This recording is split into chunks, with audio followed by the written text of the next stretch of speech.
Welcome to another edition of our online class, and today we want to go into a brief of smart homes, smart home automation.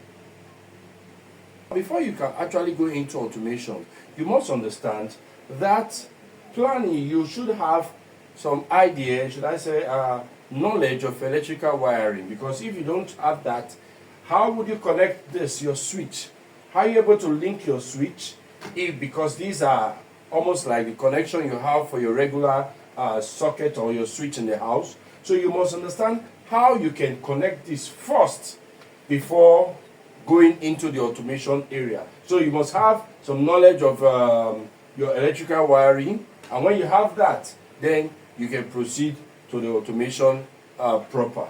But here, this is just a switch, and I don't have a bulb here for us to test this, but this LED has been connected, this LED POP light has been connected to this, so you can see manually I can switch this on, I can switch it off. Alright?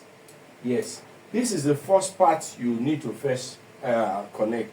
And when connecting your smart switches, there's one thing I've always advised technicians or electricians to always do, to make sure the neutral is always drawn. Most of our regular sockets we have in our homes, we notice that all you have closer to the switch is just the, should I say, the incomer, yes, that is the one feeding it, and the one going to the load. That is, I'll be showing you a circuit of what we have here. The circuit of this very connection. You'll be seeing it on the screen later on. So you understand what we have here. So while connecting this, you must make sure your neutral is connected. Else, because most of these switches, they are capacitors, but I don't always advise that. If it's a job you're starting off from scratch, all you need to do, make sure your neutral cable is drawn to the position of your switch, right? Because most of the connection we're having in should I say, our regular switches for homes is you don't always have your neutral here. Your neutral is just closer to the load. Where you have your load, it's just at the load. Like for example, the neutral would just be here. It doesn't get to the switch area. But when dealing with smart home, when smart switches, it is ideal you have your neutral drawn to your switch, to the position where you have your switch. I hope that is noted. Then the next thing we need to talk about is connecting this to this. Okay, how is this thing done? Now, for this class for today, I may not be able to show us how we can actually, because it is complex. It's going to take a whole lot, and even over the phone, it might be that should I say, difficult passing most of all this to you. But I'll try as much as possible. Whatever we're going to learn today, we get value for this very class. Now, you'll be seeing this shortly, the slide, how you can connect your switch. I'll be showing you that shortly with a video that will be coming up shortly. Okay, just watch the video that is coming up, and I think you get the whole gist. Okay, this is what the schematic for the connections actually look like. This is the source, which is mains, the live and the neutral feeding the switch.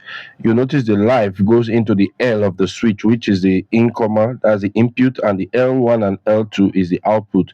This is a two-gang switch, and you can see the neutral is linked. The neutral is connected from the input to the output, so it is all linked together. And that's the load, the lamp, where you have your output, which display when the switch is energized. You see the output on the bulb there. So that's just the simple circuit of what how the smart switch is connected. All right. I want you to check something out here. Immediately this switch is powered, you notice this light starts blinking. This lamp that is blinking, this LED that is blinking, shows that the switch is in programming mode. All you need to do, you go to your app. First, you can download the Smart Life app. Alright. After downloading your Smart Life app, you create an account, register your account. Okay, let's see our connection, the how we link it with our phone. Okay, this is my phone. Scrolling through, navigating.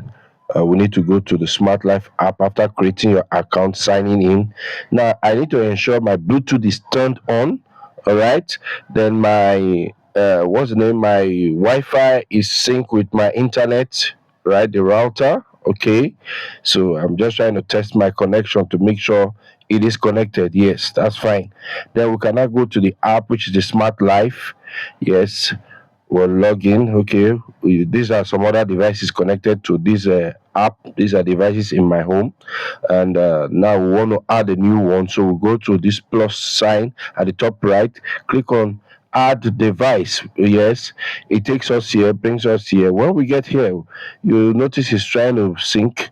Then we need to go to electrical and look for switch Wi-Fi. This logo or the symbol switch Wi-Fi. You click on that, then immediately that is clicked on, it takes you to this page to reaffirm your Wi-Fi has been connected, which is yes, and takes you and begin to ask the question, confirm that the lamp is blinking. As at this time, you notice the lamp already on the light is already blinking, and if it's blinking fastly, rapidly, you click rapidly. Then the next stage is for it to sync with that light. So this is the process.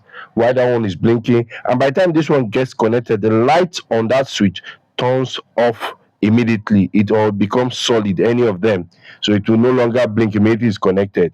Yes, we're almost there. Yes, the switch is connected now with our app, so you can sync it from here already.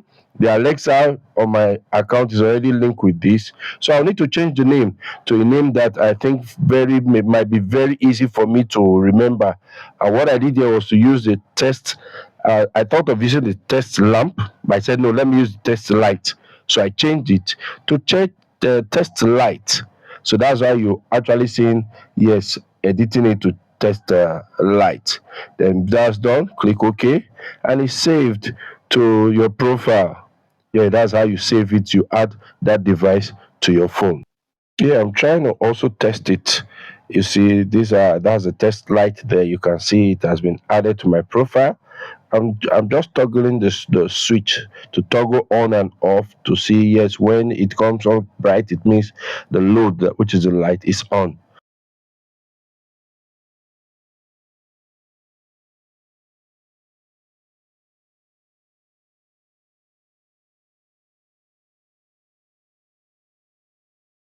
Now that we have successfully added our switch, I can now come to my phone and toggle that switch.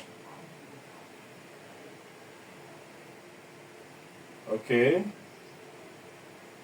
now I can toggle it, right?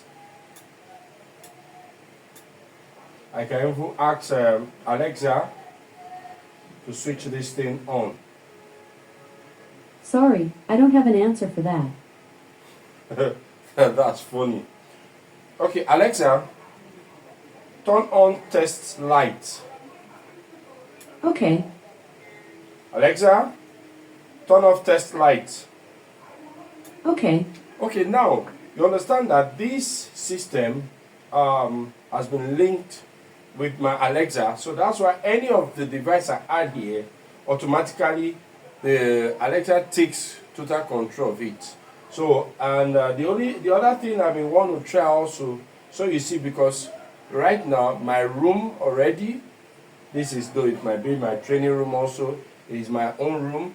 I have also automated most of the stuff here. Even this TV of mine is automated. I have made it smart such that I can control it, ask Alexa to switch it on and off. So I think I'll just perform that, even my lights. Okay, Alexa, turn off TV. okay, That's the TV, it's off. Then I can also my light. Alexa, turn on wall brackets. okay, Did you notice the place is somehow brighter now, right? Okay, Alexa, turn off wall brackets. okay, Alexa, turn on bedroom light. okay, All right. Okay, and I can also ask Alexa, just a moment, please, let me see something. Okay, because my bedroom, there are different lights. I have the spotlight. Alexa, turn off spotlight. Okay. That's it. If you notice here, most of these lights, the lights here, they are being controlled. You see this one is on, that's the wall bracket. Then I can also tell Alexa, Alexa, turn on test light. Okay. Alexa, turn on TV. Okay. Okay, I think that is on, right? So you see, at the end of the day, we have every of this being controlled. Just so they can be controlled from my phone. I can do every of that. Okay, even from the app, I can do a whole lot from my phone. And try to toggle this. And even from my phone, I can also turn my light off. Notice they are off. So these are some of the things you can also do. And you know what? One thing I have always told some persons is, with the way AI is going, very soon, most people they will lose their job, because at the end of the day, there are some things you just want people in the house to do for you. Maybe, for example, you have an aged mother, you don't want her to stress herself, you just want some things to be done for her. She wants to put on the generator, she wants to maybe put on the AC. She can just sit somewhere, and this can go a long way helping her to perform those tasks. Mind you, we can also switch this on still manually, right? We can switch them on. It doesn't mean if they are being automated, they cannot be bypassed, or where you can come there physically to switch them on and off. And you can also do it via your phone, and you can also do it via the Alexa app. That's it. Sorry. You can schedule your lights, you can schedule your fridge. You know, sometimes it will get to a point where most times you feel your freezer might work for too long. And you can set your switches such that if you get to a particular time at night, even if you are asleep, it should perform the task of switching it off. You can perform this from your phone, and you can also schedule it via your Alexa app. And also, you can also download your Alexa app on your phone to perform most of this operation. So this is a whole lot you can do with this. So this is the level the world is going to. So please, it is important we go with the very trend. I hope you enjoyed today's video, today's class. Please share this video massively, share with friends, share with others, recommend others to like our page, because we'll be coming up with more updates, more videos, which I think you will need even to push you up even to the next level. Till we meet again in our next class. Do have a lovely day. Bye for now.